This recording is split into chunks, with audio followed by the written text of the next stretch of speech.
keynote speech dari Rektor Universitas Balikpapan. Kepada Bapak Dr. Insinyur Isari Jenal MT MHFM Ibu Asian Eng dipersilahkan.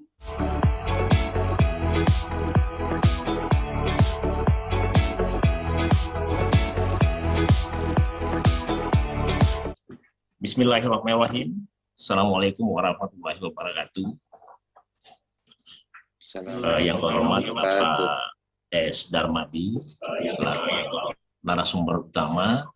Yang terhormat Bapak Dekan Fakultas Ekonomi, para dekan dalam lingkungan Uniba, serta hadirin sekalian. Puji syukur kehadirat Allah Subhanahu wa Ta'ala, karena pada pagi hari ini kita dapat berkah, ya, akan dapat ilmu dari Bank Indonesia yang setahu saya memang punya program untuk seluruh universitas di Indonesia.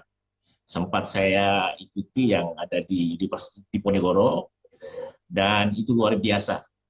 Pada kesempatan ini saya ucapkan terima kasih. Nah, hari ini saya selaku Rektor Universitas Balikpapan menyampaikan penghargaan yang setinggi-tingginya, oleh karena materi yang akan dibawakan sangat tepat, sangat dibutuhkan oleh masyarakat saat ini, terkait bagaimana bangkit dari keterpurukan ekonomi, kalau kita bisa katakan gitu, dan strategi apa yang harus dilakukan untuk mengatasi pandemi COVID-19, khususnya perbaikan ekonomi ke depan. Hadirin sekalian, berbicara terkait inovasi, sinergi, kemudian sosial dalam membantu kebangkitan ekonomi nasional, ini hal yang menarik. Nah, sebelum narasumber utama berbicara, mungkin pada kesempatan ini saya akan menyampaikan, ya, bahwa kita sudah tahu bahwa dalam hal penanganan COVID-19, pemerintah sudah berusaha sekuat tenaga, dan pemerintah dalam hal ini Pak Jokowi, di bawah pimpinan Pak Jokowi, sudah punya strategi, bahwa strategi yang paling utama dalam mengatasi pandemi COVID-19 adalah dalam mengatasi pandemi COVID-19 dalam kaitannya dengan ekonomi adalah dengan adanya payung hukum untuk dijadikan landasan atau strategi.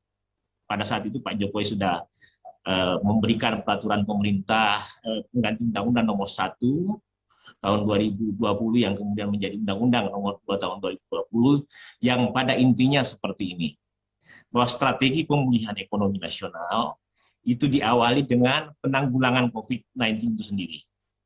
Nah, diantaranya dengan menyiapkan anggaran yang tidak sedikit.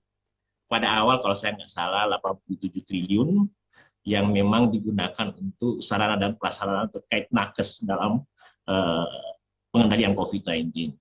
Yang kemudian pemerintah juga mengeluarkan bantuan sosial yang terkait dengan kegiatan kita pagi hari ini, bahwa ternyata untuk pemulihan ekonomi menurut pemerintah itu harus diiringi dengan bantuan sosial, pemberdayaan UMKM, dan lain-lain.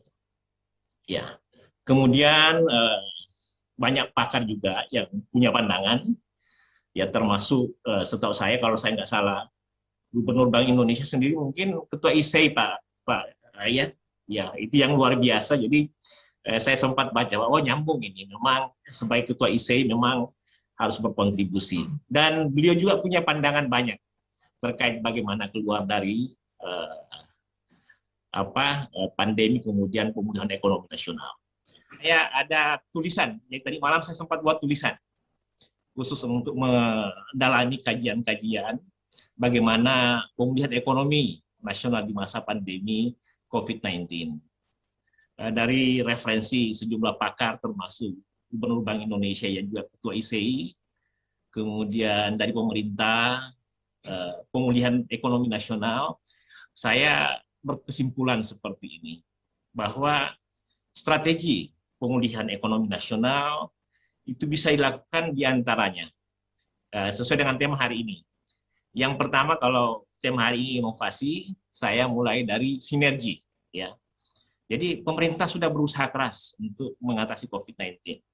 Nah, dalam kaitannya dengan sinergi, saya sampaikan bahwa pemerintah tidak mungkin mampu mengendalikan COVID seberapa banyak pun duitnya tanpa sinergi dengan orang lain. Di tulisan sebelumnya saya bahasakan sinergi pentahelix. Tapi pada kesempatan hari ini saya nyatakan sinergi multihelix. Sinergi maksudnya bahwa pemerintah, swasta, akademisi, media massa, asosiasi, relawan, tokoh masyarakat, dan semuanya mesti bergandengan tangan. Jangan pernah berpikir tanpa sinergi pandemi COVID-19 akan selesai. Ya. Satpol PP, jangan merasa di depan. Itu tugas relawan. Ya. Karena pemulihan ekonomi nasional hanya bisa dilakukan dengan kepedulian sosial. Oke, yang kedua yang perlu saya sampaikan terkait dengan hal tadi, saya sudah bahasakan sinergi, bahwa sinergi antara perusahaan, sinergi pemerintah melalui multihelix itu akan membantu pemulihan ekonomi nasional. Terus yang kedua yang akan saya sampaikan pada kesempatan ini adalah bahwa inovasi. Nah, ini terkait dengan inline lagi, karena memang saya sangat senang juga dengan pandangan-pandangan Ketua ISEI, Gubernur Bank Indonesia. Insya Allah kalau berkenan melalui Zoom ini kami akan mengundang beliau juga.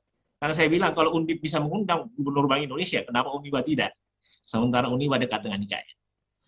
Oke, jadi inovasi yang kita maksud adalah inovasi di berbagai sektor ekonomi. Ya. Kemudian dan usaha termasuk membangun ekonomi kreatif di masa pandemi. Inovasi yang dimaksud itu banyak saja. Jadi jangan mau kalah dengan COVID. Pertemuan dibatasi dan lain-lain. Kita jadi down, jangan.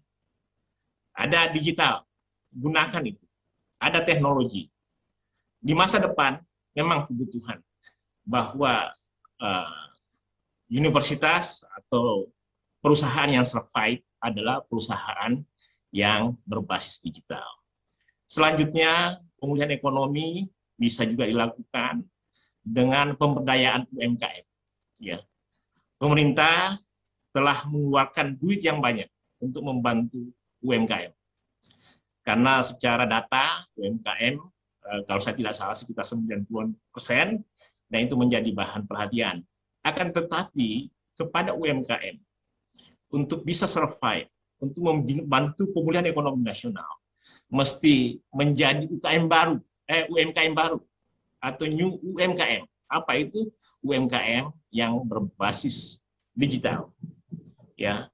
Kemudian ini yang terakhir kaitannya dengan kepedulian sosial, itu saya bisa sampaikan bahwa pemerintah, masyarakat, perusahaan harus bergandengan tangan, memberi kepedulian sosial kepada yang tidak mampu, memberi kepedulian sosial kepada perusahaan yang terdampak COVID-19, memberikan stimulus, karena hanya itu dengan cara itu kita mampu membangkitkan ekonomi nasional.